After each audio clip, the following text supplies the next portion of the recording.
Welcome to Kappikkuru cake and cafe coffee ടൈമിന് ഇന്നത്തെ മനോഹരമായ ഒരു എപ്പിസോഡിലേക്ക് സ്വാഗതം. ഇന്ന് നമ്മുടെ അതിഥി എത്തിയിരിക്കുന്നത് ടിക്ടോക്ക് എന്ന മൊബൈൽ ആപ്ലിക്കേഷനിലൂടെ വളരെയധികം വൈറലായി ഇപ്പോൾ അദ്ദേഹത്തെ സിനിമയിൽ വരെ ചാൻസ് തേടി എത്തിയ അരുൺ പാലക്കാടാണ് ഇന്ന് എൻ്റെ കൂടെയുള്ളത്. Welcome to the show. Thank you. Arun എന്ത് പറയുന്നു? സുഖമായിട്ട് പോകുന്നു. ആദ്യം നമുക്ക് സിനിമയുടെ വിശേഷങ്ങളിലേക്ക് പോവാം. ഓക്കെ. നീർമാതളം പൂത്തകാലം. നീർമാതളം പൂത്തകാലം എന്നാണ് ഫിലിമിൻ്റെ നെയിം. AR അമൽക്കണ്ണനാണ് ഡയറക്റ്റ് ചെയ്തിരിക്കുന്നത്. Producer Sebastian Stephen. ഒരു 27 പുതുമുഖങ്ങളാണ് ഫിലിമിൽ. എല്ലാവരും ഡയറക്ടർ മുതൽ ചെറിയ ക്യാരക്ടർ ചെയ്യുന്നവർ വരെ ന്യൂ ഫേസ് ആണ്. ഫസ്റ്റ് എക്സ്പീരിയൻസ് എന്ത് തോന്നണം? അടിപൊളിയായിരുന്നു, കിഡുമായിരുന്നു, സൂപ്പറായിരുന്നു. അരുൺ ആദ്യം കാണുമ്പോൾ നമുക്ക് ആദ്യം ഓർമ്മ വരുന്നത് അരുണിൻ്റെ ടിക്ടോക്കിലെ പുതിയ ഒരുപാട് അഭിനയ മുഹൂർത്തങ്ങളാണ്. അതിനെല്ലാം നല്ല രീതിക്ക് തെറി കിട്ടുന്നുണ്ട് ഒരുപാട്. ഈ തെറി ഇങ്ങനെ കിട്ടിക്കൊണ്ടിരിക്കുമ്പോൾ നിർത്താൻ തോന്നണല്ലേ? ഒരിക്കലുമില്ല. അതെന്താ? അത് അവരുടെ സംസ്കാരം, നമ്മളത് മൈൻഡ് ചെയ്യേണ്ട ആവശ്യമില്ലല്ലോ അല്ലേ? അങ്ങനെയാണ്. Yeah sure. എങ്ങനെയാണ് ഇത്തരം വെറൈറ്റി സംഭവങ്ങൾ ചെയ്യാൻ തോന്നുന്നത്? അത് ചുമ്മാ കാണും, ചെയ്യും. അപ്പോൾ ലാസ്റ്റ് ഞാൻ ഇപ്പോൾ ഇൻട്രോവിന് വരുന്നതിന് തൊട്ട് മുന്നേ ഞാൻ വെറുതെ അരുണിൻ്റെ ടിക്ടോക്ക് ഒന്നുകൂടി ഞാൻ പരിശോധിച്ചു. അതിൽ കരുമാടിക്കുട്ടനിൽ ചെയ്ത ഒരുപാട്, കലാഭവൻ മണി ചെയ്ത, മണിച്ചേട്ടൻ ചെയ്ത ഒരുപാട് വേഷങ്ങൾ ടിക്ടോക്കിലൂടെ വീണ്ടും അഭിനയിച്ച് തീർത്തിരിക്കുകയാണ്. അത് ചളിയിലെങ്ങാണ്ട് പുരണ്ട് എന്താണ് സംഭവം? അത് മണിച്ചേട്ടനെ കുറിച്ച് അറിയാലോ. അപ്പോൾ മണിച്ചേട്ടനെ ഭയങ്കര ഇഷ്ടമുള്ളൊരു വ്യക്തിയാണ് ഞാൻ. മണിച്ചേട്ടൻ്റെ ക്യാരക്ടർ, അതേപോലെ ഒരു ക്യാരക്ടറൊക്കെ കിട്ടണം എന്ന് ആഗ്രഹിക്കുന്ന ഒരു വ്യക്തിയാണ്. അപ്പോൾ മണിച്ചേട്ടനോടുള്ള ഇഷ്ടം കൂടി അതങ്ങനെ വീഡിയോ ചെയ്തു. അത്രയേ ഉള്ളൂ. പിന്നെ അതിലുപരി തന്നെ ഞാൻ ചോദിക്കാൻ വേണ്ടി വെച്ചിരിക്കുന്ന ഒരുപാട് ചോദ്യങ്ങളുണ്ട്. ഞാൻ അരുണാണ് വരുന്നത്, അപ്പോൾ എനിക്ക് ഒരുപാട് ചോദ്യങ്ങളുണ്ട്. അരുണിനോട് ഇതൊക്കെ ചോദിക്കണം. ചോദിക്കും. നിങ്ങൾ ടിക്ടോക്കിലെ തന്നെ പഠിത്ത് കേട്ടൊരു സംഭവമാണ് മീറ്റപ്പ് എന്ന് പറയുന്ന ഒരു സംവിധാനം. അത് എന്താണ്, എങ്ങനെയൊക്കെയാണ്? മീറ്റപ്പ് എന്ന് പറയുകയാണെങ്കിൽ ഒരുപാട് സ്ഥലത്ത് നിന്ന് ടിക്ടോക്ക് യൂസേഴ്സ് എല്ലാവരും കൂടെ ഒത്തുചേർന്ന് ജസ്റ്റ് ഫ്രണ്ട്സായി, പിന്നെ നെക്സ്റ്റ് വേറൊരു ഗ്രൂപ്പ്. മീറ്റപ്പ് എന്ന് പറയുകയാണെങ്കിൽ സ്റ്റേജ് ഷോസ് വരെ നടത്താറുണ്ട് ഞങ്ങൾ. അപ്പോൾ ഒരു രസമല്ലേ? ആണോ? രസമാണ്, ഭയങ്കര രസമാണ്. കാരണം എന്ന് പറയുകയാണെങ്കിൽ നമ്മൾ വീട്ടിലൊക്കെ ഇരിക്കുകയാണെങ്കിൽ നമ്മൾ ഒറ്റയ്ക്കൊക്കെ ചെയ്യാം. പക്ഷേ മീറ്റപ്പിന് പോവുകയാണെങ്കിൽ ഒരുപാട് മ്യൂസേഴ്സ് വരും. അപ്പോൾ നമുക്ക് അവരോടൊപ്പം ഒക്കെ ടിക്ടോക്ക് ചെയ്ത് ഭയങ്കര ഹാപ്പി ആയിട്ട് പോവാം. അതുകൊണ്ടാണ് അവർ മീറ്റപ്പ് വയ്ക്കുന്നത്. ടിക്ടോക്കിൽ ഏറ്റവും കൂടുതൽ ഇഷ്ടമുള്ള ആരുടെ വീഡിയോ കാണാൻ വേണ്ടിയിട്ട്? എനിക്ക് സൗഭാഗ്യ ചേച്ചിയുടെ വീഡിയോസ് ഭയങ്കര ഇഷ്ടമാണ്. അബിക്കുട്ടൻ്റെ ഒക്കെ വീഡിയോസ് ഭയങ്കര ഇഷ്ടമാണ്. പിന്നെ ആമിയുടെ വീഡിയോ ഭയങ്കര ഇഷ്ടമാണ്. ലിയോ ചേട്ടൻ്റെ വീഡിയോ ഭയങ്കര ഇഷ്ടമാണ്. അങ്ങനെ എല്ലാവരുടെ വീഡിയോ നല്ല രസമാണ്. പക്ഷേ ഇവരുടെയൊക്കെ വീഡിയോ കാണുമ്പോൾ എല്ലാവരും സപ്പോർട്ട് ചെയ്യുന്നു. പക്ഷേ അരുണിൻ്റെ വീഡിയോ പോസ്റ്റ് ചെയ്യുമ്പോൾ അതിനിടയിൽ കംപ്ലീറ്റ് തെറി വിടുന്നു. എപ്പോഴും തോന്നിയിട്ടുള്ളത് എന്തുകൊണ്ടാണ് ഈ ആളുകൾ തെറി അയച്ചു വിടുന്നതെന്ന് എപ്പോഴും തോന്നിയിട്ടുണ്ടോ? ഒരുപാട് പ്രാവശ്യം. കാരണം എന്ന് പറയുകയാണെങ്കിൽ എനിക്ക് മാത്രം ഇങ്ങനെ വാരിക്കൊരു തെറി പറയാം, എന്നെ മാത്രം. അപ്പോൾ നമ്മളെന്താ പറയുക, ചിന്തിക്കുമല്ലോ, സ്വാഭാവികമായിട്ട് എപ്പോഴും ചിന്തിച്ചു പോകും. എപ്പോഴും തോന്നിയിട്ടുണ്ട് എൻ്റെ കയ്യിലിരിക്കൊണ്ടാണ് എനിക്ക് തെറി കിട്ടുന്നത്? ഒരിക്കലുമില്ല. ഞാൻ അത്രയും മോശപ്പെട്ട കാര്യമൊന്നും ഞാൻ ടിക്ടോക്കിൽ ചെയ്തിട്ടില്ല. അപ്പോൾ പിന്നെ എനിക്ക് അതിൻ്റെ ആവശ്യമില്ലല്ലോ. അങ്ങനെ തോന്നിയിട്ടില്ല. അത് അവരുടെ സംസ്കാരം, ഞാൻ ചെയ്യും. എത്ര തെറി കേട്ടിരിക്കുന്നത്. പക്ഷേ അത് അങ്ങനെ ഒരുപാട് കേട്ടിട്ട് അവസാനം അരുണ് പറഞ്ഞൊരു കാര്യമുണ്ട്, ഞാനിതെല്ലാം എൻ്റെ അഭിനയം ഫുള്ള് നിർത്താൻ പോവുകയാണ്, ഇനി ചെയ്യുന്നില്ല എന്നൊക്കെ പറഞ്ഞിട്ടൊരു വീഡിയോ ഇറക്കി. പിന്നീട് അത് കഴിഞ്ഞിട്ട് പിന്നെയും വീഡിയോസ് ഒരുപാട് കണ്ടു. അതെന്താ, എന്ത് പറ്റി? ആക്ച്വലി ടിക്ടോക്കിൽ സ്റ്റോപ്പ് ചെയ്യാന്ന് പറഞ്ഞിട്ട് എനിക്കൊരു കോൾ വന്നിട്ടുണ്ടായിരുന്നു. അപ്പോൾ ഞാൻ പറ്റില്ല എന്ന് പറഞ്ഞിട്ടുണ്ടായിരുന്നു. ദെൻ അവരെന്നോട് പറഞ്ഞ് ക്യാഷ് ഓഫർ ചെയ്ത് 4 lakhോ 5 lakhോ ഓഫർ ചെയ്തിട്ട് സ്റ്റോപ്പ് ചെയ്യുന്ന വീഡിയോ ചെയ്യാൻ പറഞ്ഞു. അപ്പോൾ ഞാൻ അവർക്കെതിരായിട്ട് കളിയാക്കിയിട്ടൊരു വീഡിയോ ചെയ്താണ് അത്. അല്ലാതെ ഞാൻ എൻ്റെ പേഴ്സണലി വീഡിയോ ചെയ്തതല്ല അത്. അങ്ങനെ സിനിമയുടെ വിശേഷങ്ങളിലേക്ക് പോവുകയാണ്. എങ്ങനെ ഉണ്ടായിരുന്നു നമ്മൾ ആദ്യ അഭിനയം, ആദ്യ ക്യാമറയ്ക്ക് മുന്നിലുള്ള ആദ്യ രംഗങ്ങൾ? ആദ്യമായിട്ടാണ് ക്യാമറയുടെ മുന്നിൽ. ഫസ്റ്റ് ഷോട്ടൊക്കെ എല്ലാം പക്കയായിട്ട് നന്നായിട്ടുണ്ടായിരുന്നു. പിന്നെ എന്താ പറയുക, അഭിനയം ഒരുപാട് ഇഷ്ടമുള്ളതുകൊണ്ട് ഒരുപാട് കഷ്ടപ്പെടേണ്ടി വന്നില്ല. എല്ലാവരും ന്യൂ ഫേസ് ആണ്, ഡയറക്ടർ ന്യൂ ആണ്, എല്ലാവരും ന്യൂ ആണ്. അതിൽ മനസ്സിൽ ഓർക്കാൻ പറ്റുന്ന രസകരമായൊരു മുഹൂർത്തം എന്താണ്? ആക്ച്വലി എനിക്ക് 7 days ഷൂട്ട് ഉണ്ടായിരുന്നു. അപ്പോൾ ഷൂട്ട് കഴിഞ്ഞിട്ട് വരുമ്പോൾ ഞാൻ എൻ്റെ ഷൂട്ട് കഴിയുന്ന ദിവസം ഫുൾ കരച്ചിലായിരുന്നു. അപ്പോൾ അതാണ് എനിക്ക് മറക്കാൻ പറ്റാത്ത ഒരു നിമിഷം. അത്രയും അറ്റാച്ച്മെൻ്റായി. നമ്മൾ ഒരുപാട് ഇഷ്ടപ്പെടുന്ന ഒരു സംഭവം, അല്ലെങ്കിൽ ഒരുപാട് കാലം കുഞ്ഞുനാൾ മുതൽ ആഗ്രഹിച്ചാണ് ഫിലിമിലെത്തണം, അല്ലെങ്കിൽ ഒരു ആക്ടർ ആവണം എന്നുള്ളൊരു ആഗ്രഹം കുഞ്ഞുനാൾ മുതലേ ഉണ്ട്. അപ്പോൾ ഫിലിമിൽ ചെയ്തു, ഒരു 7 days ഷൂട്ട് ഉണ്ടായിരുന്നു. ആ ഷൂട്ട് കഴിഞ്ഞപ്പോൾ അയ്യോ എല്ലാവരും മിസ് ചെയ്യുന്നു, നമുക്കിനി ക്യാമറയുടെ മുമ്പിൽ ഇനി കുറച്ച് കാലത്തേക്ക് നിൽക്കാൻ പറ്റില്ല എന്നൊക്കെ പറഞ്ഞപ്പോൾ ഭയങ്കര സങ്കടമായി, ഭയങ്കരമായിട്ട് കരഞ്ഞു. അല്ലാതെ വേറെ ഒന്നുമല്ല. സത്യം പറഞ്ഞാൽ സിനിമയുടെ ആ ഒരു ഇത് കഴിഞ്ഞപ്പോൾ ആരെയും ഭയങ്കരമായിട്ട് ഒരാൾ മിസ് ചെയ്യുന്നുണ്ട് അതിൽ? ഒരുപാട്. ആരെയാണ് കൂടുതൽ മിസ് ചെയ്യുന്നത്? ഒരാൾ എന്ന് ബേസ് ചെയ്യാൻ പറ്റില്ല. ഞങ്ങളുടെ പ്രൊഡ്യൂസർ ചേട്ടനായാലും അതേപോലെ തന്നെ ഞങ്ങളുടെ ഡയറക്ടർ ആയാലും ക്യാമറമാൻ ആയാലും എല്ലാവരോടും ഞാൻ പിള്ളേരെ പോലെ കളിച്ച് നടക്കുകയാണ്, അല്ലാതെ സീരിയസ് ആയിട്ട് ഒരു ഭാഗത്തിരിക്കുക അങ്ങനെയൊന്നുമല്ല. അപ്പോൾ അതുകൊണ്ട് എല്ലാവരെയും മിസ് ചെയ്യുന്നുണ്ട്. എന്താണ് നീർമാതളം പൂത്തകാലം? എന്ത് കഥയാണ് അതിൽ പറയുന്നത് ചുരുക്കി പറയുകയാണെങ്കിൽ സ്ത്രീകളിൽ ഏറ്റവും കൂടുതൽ മനോഹരമായി പ്രണയം പറഞ്ഞത് നമ്മുടെ മാധവിക്കുട്ടിയാണ്. അപ്പോൾ ആമി അപ്പോൾ ഇതിലും ഒരു മെയിൻ ക്യാരക്ടറായിട്ട് വരുന്നത് ഒരു പെൺ കഥാപാത്രമാണ്, ഫീമെയിൽ ഓറിയൻറ്റഡ് മൂവിയാണ്. അപ്പോൾ ഇതിലും അതിൻ്റേതായ കുട്ടിയുടെ എന്താ പറയുക കഥയിൽ വരുന്ന ഒരു പ്രണയ മുഹൂർത്തങ്ങൾ ഇതിലുണ്ട്. അതൊരു സസ്പെൻസ് ആണ്, പറയില്ല. എന്നാലും ചുരുക്കി പറയുകയാണെങ്കിൽ എന്ത് കഥയാണ്? ഫീമെയിൽ ഓറിയൻറ്റഡ് മൂവിയാണ്. അതറിഞ്ഞ പോരെ. ഇത് യൂത്തിനുള്ള പടമാണോ അതോ? അതെ, ഒരു എൻ്റർടൈൻമെൻറ്റ് മൂവിയാണ്.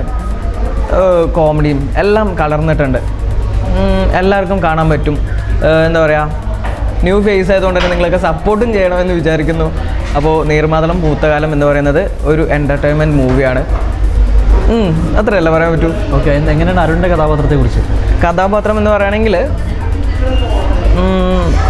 ഒരു 5 നായകന്മാരിലൊരു നായകനാണ്. അതാണ് എങ്ങനെ ഒരു നായക കഥാപാത്രം എന്ന് പറയുമ്പോൾ ഒരുപാട് വെല്ലുവിളികൾ നേരിടേണ്ടതാണ് ഒരു നായക കഥാപാത്രം. 5 പേരിൽ ഒരാളാണെങ്കിൽ പോലും തൻ്റേതായിട്ടുള്ള തനിക്ക് കിട്ടിയിട്ടുള്ള വേഷം ഏറ്റവും കൂടുതൽ ഭംഗിയായി ചെയ്യാൻ കഴിയുക എന്നാണ് ഒരു നായകൻ്റെ, അല്ലെങ്കിൽ ഒരു കഥാപാത്രത്തെ പൂർണ്ണമായിട്ട് ചെയ്ത് കൊടുക്കുക എന്നാണ് ഒരു നടൻ എന്ന രീതിയിൽ ചെയ്തു കൊടുക്കേണ്ടത്. അത് പൂർണ്ണമായും തൃപ്തനാണോ? പൂർണ്ണമായും. എത്ര റീടേക്കുകളൊക്കെ ഒരുപാട് വന്നിട്ടുണ്ടായിരുന്നു? ഇല്ല, ഒന്നുമില്ല. ഒറ്റ ഷോട്ടെന്ന് പറയാൻ പറ്റില്ല. നമുക്ക് അവർ പൊസിഷൻ മാറ്റി ചെയ്യില്ലേ. അപ്പോൾ ഫിലിമിനെ കുറിച്ച് അറിയാത്തതുകൊണ്ട് അത് റീടേക്ക് ആണോ എന്നറിയില്ല. അങ്ങനെ ഒരുപാട് ഷൂട്ട് നടന്നിട്ടുണ്ട്.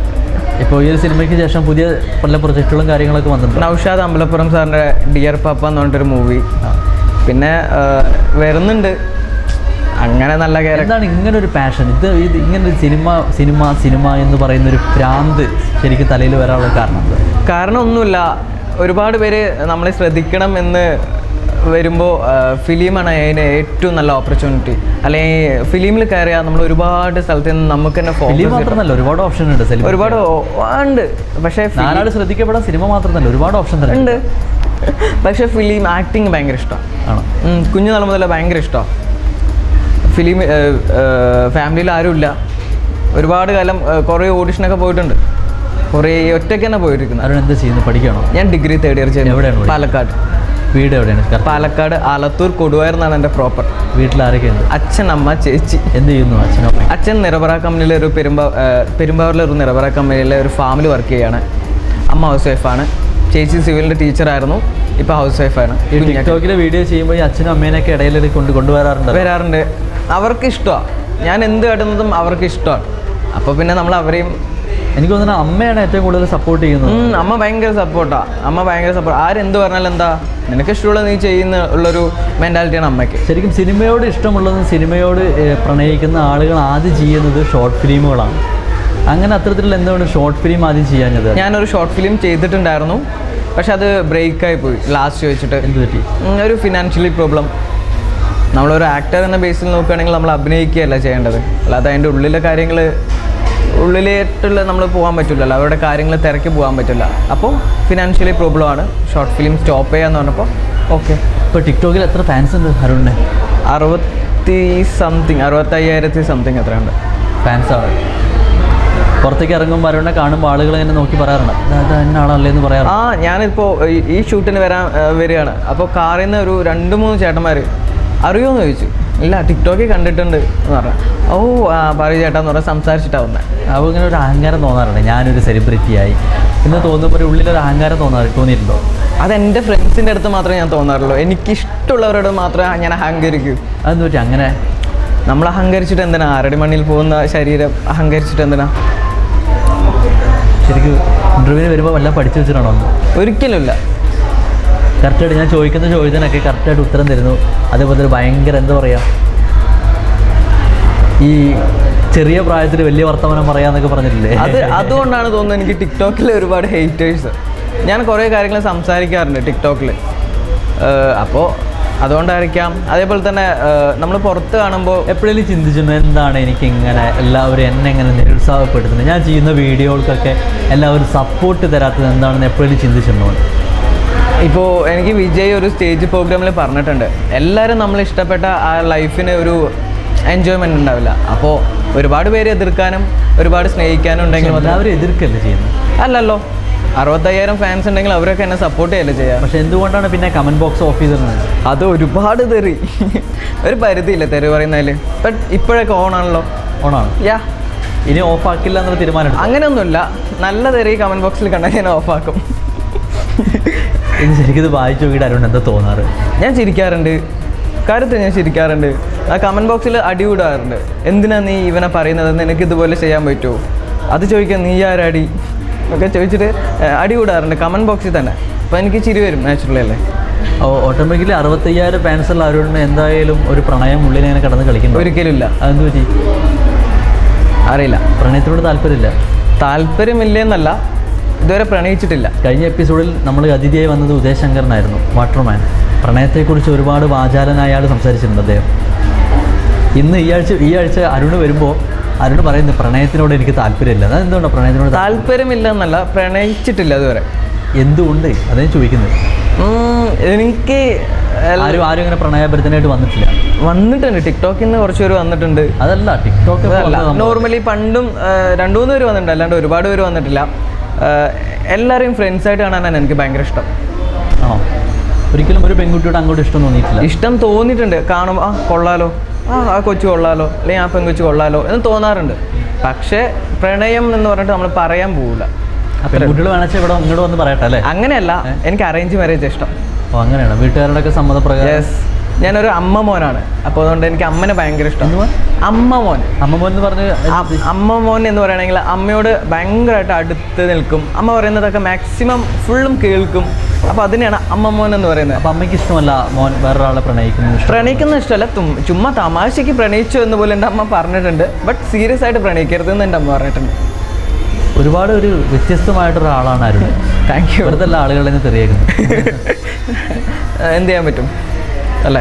എന്തൊക്കെയാണ് പിന്നെ പുതിയ വിശേഷങ്ങളും കാര്യങ്ങളൊക്കെ? പുതിയ വിശേഷങ്ങൾ നീർമാതളം പൂത്ത കാലം തന്നെയാണ് പുതിയ വിശേഷം. ജാനുവരിയിൽ റിലീസാണ്. എവിടേക്കായിരുന്നു എൻ്റെ ഷൂട്ട് ലൊക്കേഷൻ? ട്രിവാൻഡ്രം, ചെന്നൈ, അങ്ങനെ ഒരുപാട് സ്ഥലങ്ങളായിരുന്നു. എത്ര ദിവസം ഉണ്ടായിരുന്നു ഷൂട്ട്? എനിക്ക് 7 days ഉണ്ടായിരുന്നുള്ളൂ. ദെൻ ഫോട്ടോഷൂട്ടും അതേപോലെ തന്നെ കുറച്ച് പ്രോഗ്രാംസ് എല്ലാം കൂടി 10 days. അവിടെ നന്നായിട്ട് പാട്ട് പാടല്ലേ? ഇല്ല, രണ്ടുപേരും നമ്മുടെ പ്രേക്ഷകർക്ക് വേണ്ടി ഇതുവരെ പാട്ട് പാടിയിട്ടില്ല. അല്ല, നമുക്കിപ്പോൾ പാടാം. പാടി ഓടും? ഇല്ല, ഓടില്ല. ഓക്കെ, ഏത് പാട്ടാണ് പാടുന്നത്? ഏതല്ല, മരുണിന് പെട്ടെന്ന് പാടാൻ പറ്റുന്ന 2 വരി പാട്ട് ഏതാണ്?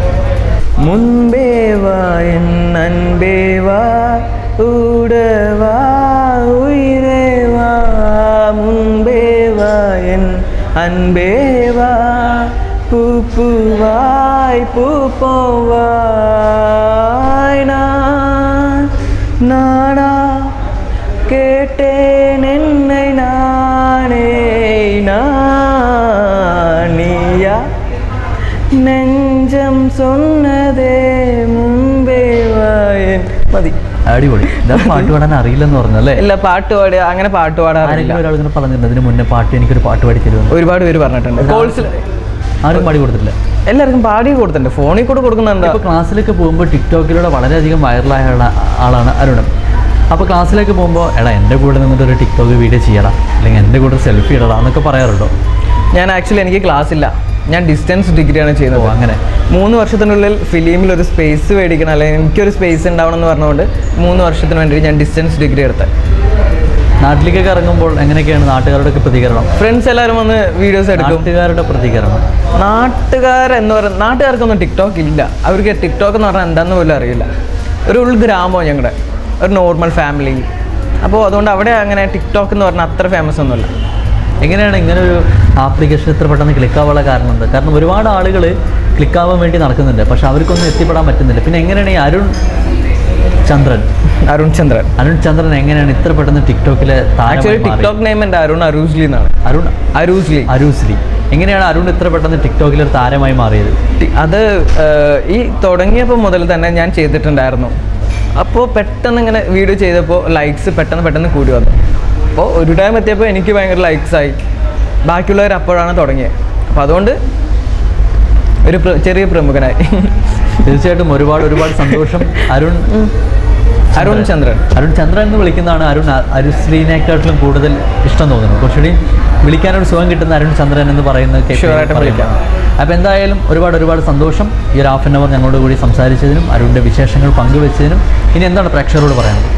പ്രേക്ഷകരോട് എന്താ പറയുക, ഞങ്ങളുടെ ഫിലിം നീർമാതളം പൂത്തകാലം എല്ലാവരും ന്യൂ ഫേസ് ആണ്. അപ്പോൾ ഭയങ്കരമായിട്ട് സപ്പോർട്ട് ചെയ്യണം. ഞങ്ങൾക്ക് നിങ്ങളുടെ സപ്പോർട്ട് ഉണ്ടെങ്കിൽ മാത്രമേ ഞങ്ങൾക്ക് എവിടെയെങ്കിലും എത്തിപ്പെടാൻ പറ്റൂ. അപ്പോൾ അതുകൊണ്ട് നിങ്ങളുടെ ഭാഗത്തു നിന്ന് ഭയങ്കരമായിട്ടുള്ള സപ്പോർട്ട് വേണം. അത് മാത്രമേ പറയുന്നുള്ളൂ. Thank you so much Arun Chandran. Thank you. ഒരുപാട് വിജയങ്ങൾ അരുണിനെ തേടി വരും. Thank you so much Nikhil ചേട്ടാ. Thank you so much. Okay, എന്തായാലും Kappikkuru cake and cafe coffee ടൈമിൻ്റെ എപ്പിസോഡിലൂടെ വൈൻഡപ്പ് ചെയ്യുകയാണ്. ഇന്ന് നമ്മുടെ അതിഥിയായി വന്നിരിക്കുന്നത് ടിക്ടോക്കിലൂടെ വളരെയധികം ഫേമസ് ആയി ഒരു പുതിയ സിനിമ ചെയ്തുകൊണ്ടിരിക്കുന്ന അരുൺ ചന്ദ്രനാണ്. എന്തായാലും അദ്ദേഹത്തിന് ഒരുപാട് ഇനിയും ഒരുപാട് നല്ല കാര്യങ്ങൾ ചെയ്യാനും അതേപോലെ തന്നെ നല്ല വർക്കുകൾ, നല്ല പ്രൊജക്റ്റുകൾ അതേവരെ തേടി വരാൻ നമുക്ക് വേണ്ടി പ്രാർത്ഥിക്കാം. എന്തായാലും ഇന്നത്തെ എപ്പിസോഡ് വൈൻഡപ്പ് ചെയ്യുന്നു. വീണ്ടും അടുത്ത ആഴ്ച കാണാം. അതുവരേക്കും ഗുഡ് ബൈ.